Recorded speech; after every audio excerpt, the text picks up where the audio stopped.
15톤 엔진은 저희가 나로호를 개발할 때 30톤 엔진이라는 것을 개발을 했습니다. 그래서 30톤에 들어가는 핵심 부품인 터보 펌프와 연소기를 개발을 했고, 그 부품 개발한 기술을 가지고 그대로 적용해서 현재 개발 중인 75톤 엔진을 개발하고 있습니다. 연구원들도 그렇고 국민들이 다 일당백으로 일하고 있지 않습니까? 그래서 저희들도 그런 심정으로 개발을 했고, 나로를 개발하면서 한편으로 또 미래를 준비해 왔습니다.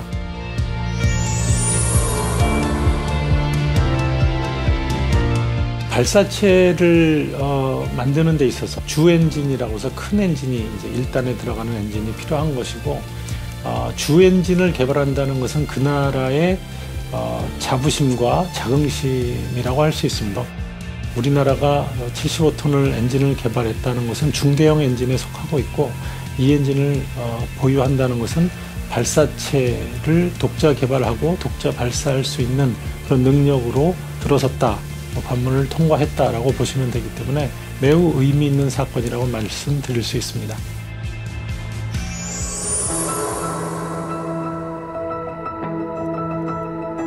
엔진 개발을 저희가 함에 있어서 일정이 한 10개월 정도 지연이 있었는데요.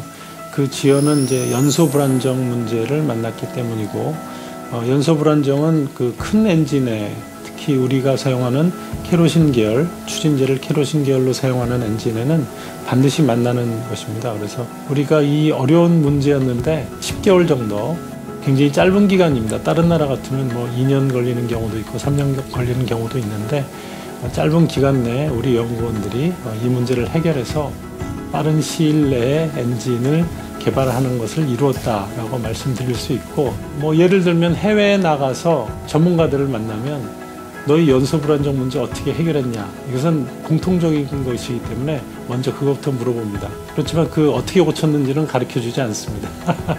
각 나라의 그 노하우거든요. 네, 우리도 그 노하우를 획득해서 이제 앞으로는 독자 개발하는데 문제가 없다라고 말씀드리겠습니다.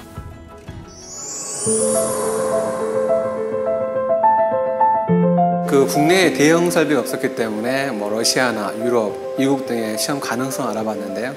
뭐 비용이나 기술 유지 때문에 제가 하지는 못했고 국내 작은 시험 설비에서 그 축소형 모델이나 축소 시험을 통해서 사실 제한적인 성능 검증 시험만 수행했습니다. 실제 엔진이 발사체에 실려서 비행을 하는데 그런 비행 조건을 모사하는 기술이 처음에 없었기 때문에 엔진 고공 모사 같은 그런 기술을 개발하는 데 굉장히 어려움이 있었고요. 대형 설비다 보니까 굉장히 큰 대형 구조물을 육로가 아니고 그다음에 바지선을 통해서 해상으로 이송한다거나 또 설치할 때 1000톤 이상 대형 크레인을 이용해서 설치해야 되는 그런 어려움들이 많았습니다.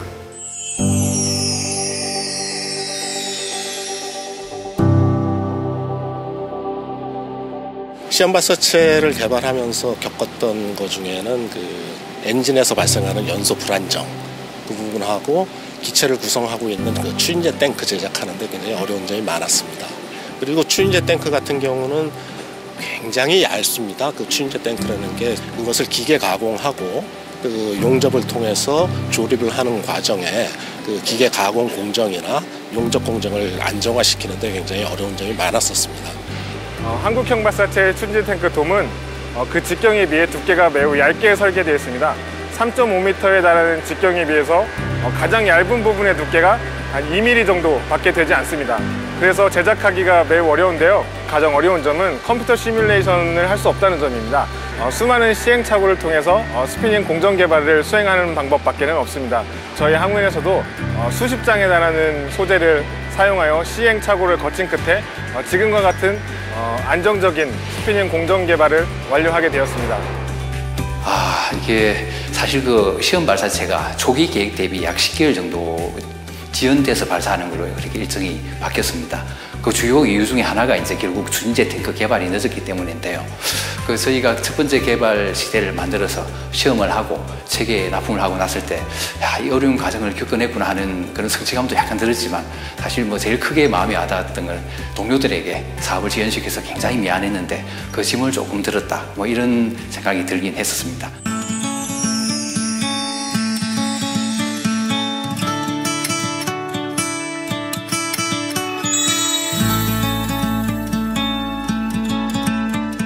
발사체를 구성하는 각종 그 구성품들, 엔진이나 밸브류, 그다음에 추진제 탱크 같은 부분들이 독자적으로 시험이 진행된 다음에 발사체로서의 조립이 된 이후에 전체적인 성능이 나오는지를 확인하는 최종적인 시험이 되겠습니다.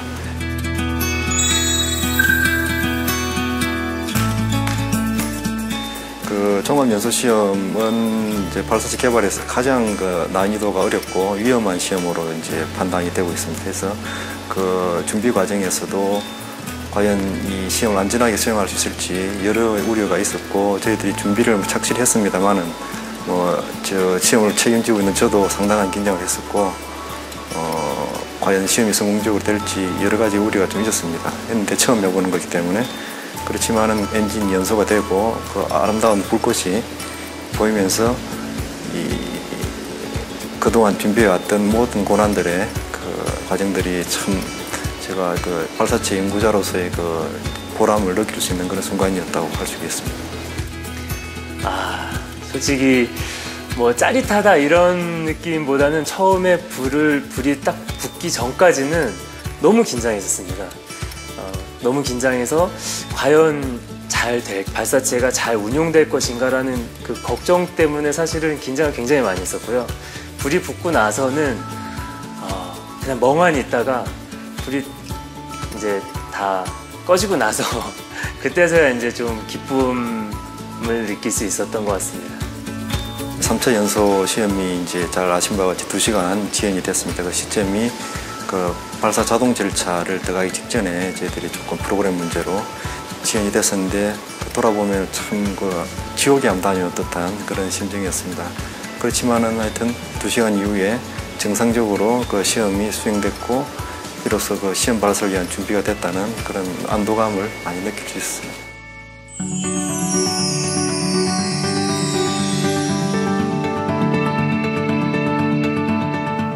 네, 발사대는 저희가 한국형 발사체를 발사 운용하기 위한 시스템들로 구성되어 있습니다. 그래서 저희는 통상 발사대 시스템이라고 부르고 있는데요.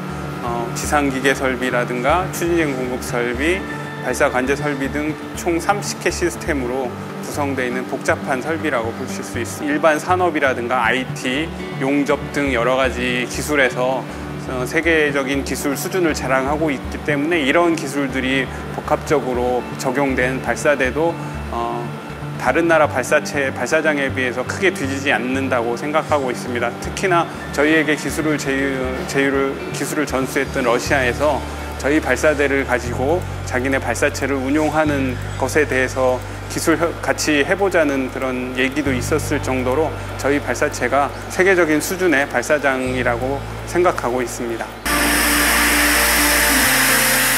네, 저희가 국내에서 독자적으로 개발한 75톤 액체 엔진을 이용한 시험 발사체 비행 시험을 성공적으로 수행을 하였습니다. 75톤 엔진은 국내에서 처음으로 설계, 제작 시험을 모두 거쳐서 현재 비행 시험까지 마침으로써 발사체에 사용할 수 있는 중대형 엔진을 확보했다, 이렇게 보실 수 있을 것 같고요. 그 다음에 이 정도급 규모의 액체 엔진을 개발할 수 있는 나라는 전 세계적으로도 한 7개국 정도에 불과하다 때문에 우리나라가 지금까지 개발한 것들은 우주 개발 역사에 있어서 상당히 의미가 있는 부분이다라고 말씀을 드릴 수 있을 것 같습니다. 저희가 시험 발사체를 발사하기 위해서 그동안 약 100회의 시험을 올해 수행을 했고요. 연소 시간으로 누적 시간 8,000초를 넘겼습니다.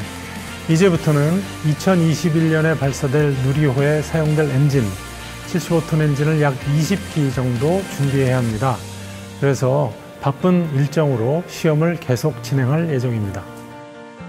현재 개발 중에 있는 75톤과 7톤 엔진 이외에 차세대 발사체에 사용될 엔진을 개발 중에 있습니다. 이것은 다단연소 사이클이라고 하는데요. 마치 우리가 보일러로 치면 거꾸로 타는 보일러, 그래서 한 번 연소하고 다시 한 번 연소하는 그런 개념의 엔진으로서 효율이 매우 높아집니다. 이러한 엔진을 저희가 예산이 많이 부족하지만 있는 예산으로 개발 중에 있고, 이 엔진이 적용될 시에는 저희가 지금 있는 발사체보다 더 많은 위성, 더 큰 위성을 실어 날릴 수 있습니다. 시험 발사체는 3단형 한국형 발사체의 2단에 해당된다고 보시면 됩니다. 그래서 기본적으로 저희가 한국형 발사체 2단에 대한 개발 시험을 다 끝냈다고 보시면 될 것 같고요. 앞으로 저희는 한국형 발사체 1단하고 3단에 해당되는 부분에 대한 시험을 지속적으로 진행할 예정입니다. 2019년에는 이미 조립된 한국형 발사체 3단 EM을 이용하여 수료 시험을 시작할 예정이고요. 그에 이어서 3단에 대한 QM 모델을 이용해서 연소 시험까지 진행될 예정입니다.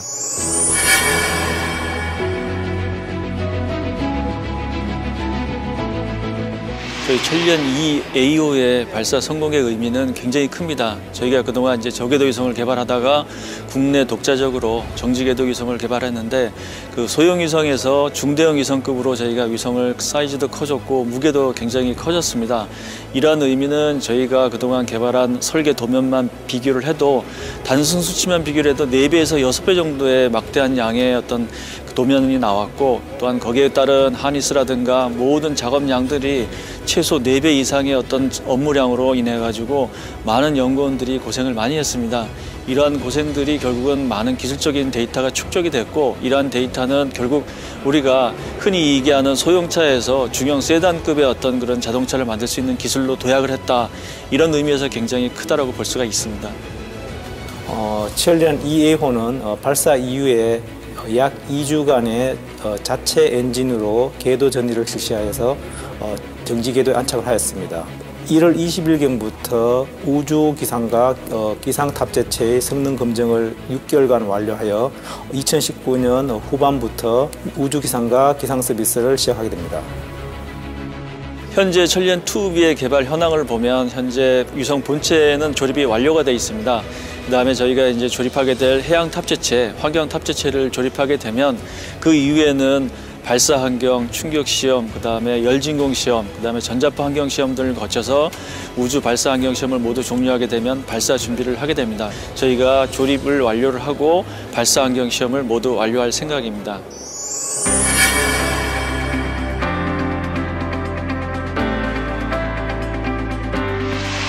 UAV는 그 쿼드 틸트 풀업 UAV 무인기의 준말입니다. 기존에 그 스마트 무인기 사업을 통해서 2개의 틸트로타 그 무인기에 대한 기술을 확보를 했지 않습니까? 이제 그걸 바탕으로 해서 그 풀업을 이제 늘리게 되는데 본 QTP UAV는 4개의 풀업과 전기 모터로 구성되어 있는데 약 3.5kWh의 그 용량을 가진 배터리를 탑재해가지고 그 비행을 했습니다. 지상 시험도 하고 비행 시험을 했는데 그 당초 목표한 170km/h까지 도달을 했죠. 단지 이제 배터리 보존을 할 경우에는 비행 시간이 굉장히 제한되게 됩니다. 현재 배터리 한기 때문에. 그래서 저희가 목표하는 것은 배터리 대신에 엔진과 발전기와 배터리를 구성된 하이브리드 추진 시스템 같은 비행체에 탑재를 해서 최고 성능을 이제 시험하는 게 목표가 되겠습니다. 이러한 그 쿼드 틸트 풀업 무인기 시험은 세계 최초로 이루어진 것으로 알고 있습니다. 저는 제가 만든 발사체로 저희의 뭐 이성우나 달 탐사선을 달에 보내는 게 제 어떤 평생의 꿈입니다. 발사체 개발이란 직업은 제가 선택한 직업이고 뭐 이렇게까지 힘들 줄 몰랐는데 막상 해보니까 이제 너무나 힘든 길이고 그렇지만 이게 우리가 이제 우주 시대를 맞이해서 반드시 가야 될 길이고 그 초석을 다진다는 의미로 열심히 하고 있고요. 다만 좀 더 바람이 있으면은 우리 후배들은 조금 더 이렇게 편안한 그 바탕에서 이렇게 계속 발사체를 할 수 있도록 저희들이 좀 길을 펴주고 했으면 하는 그 바람이 있습니다. 그 온라인 커뮤니티 그 소식 주고받는 게시판이 있어가지고 그 친구가 달아놓은 댓글에 보면은 야 너는 그 어릴 적 꿈을 쫓아서 사니까 참 좋겠다라는 이런 부러움을 나타내는 글을 올린 적이 있습니다. 그래서 저도 그걸 보면서 야 역시 사람이 그래도 그나마 자기 꿈의 일부라도 이렇게 실현하면서 사는 게 참 행복한 삶이겠구나 하는 그런 생각을 해봅니다. 저희가 인력이 한 13명 정도 되는데요. 13명이 한 몇 년간 걸쳐서 계속 이런 어떻게 보면 오지, 경치는 좋지만 오지라고 볼 수 있는 곳에서 계속 종사를 하고 있는데 그러다 보니까 가족들하고 떨어진다든가 이런 점이 어려움이 많고요. 또 바쁠 때는 주말 근무를 해야 돼서 사실 가족과 지내는 시간이 많지 않았습니다. 특히 고등학교를 지내는 아들의 많은 시간을 못 보내서 사실 고등학교 때 저하고 얘기할 수 있는 시간들이 많지 않았는데 가장 미안한 게 아들한테 미안하고요. 또 그 많은 시간 동안 떨어져 있는 걸 견뎌준 아내한테 굉장히 미안한 마음이 있습니다. 저희 딸이 저랑 영상통화를 하면서 아빠 내일 우리 집에 놀러 와 라는 멘트를 하는데 그냥 겉으로는 웃었지만 그 얘기를 듣고 또 한편으로는 짠하기도 했었고 또 한편으로는 아이들에게 좀 미안한 마음도 있고 제가 그 집에서 농담으로 가족들에게 종종 하는 게 있습니다.